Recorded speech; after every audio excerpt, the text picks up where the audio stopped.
famózny kurací filet s grillovanou zeleninou a našim bylinkovým maslom.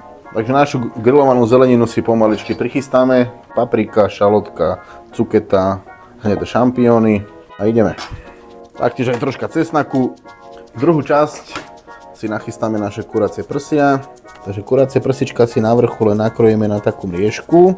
Naše nakorenené a olejované prsia si pocitronikujeme a vmasírujeme to tam. Petrželú hňať. Tak nám to ukáž ako na to. Ladies and gentlemen, ideme na to. Pred koncom, keď je mäso hotové, skoro dáme cesnak.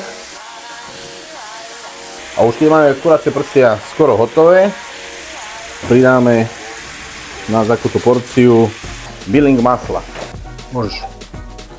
Zlyhal nám náš plynový systém, čiže použijeme ohňový systém a spravíme si grillovanú zeleninu priamo takto.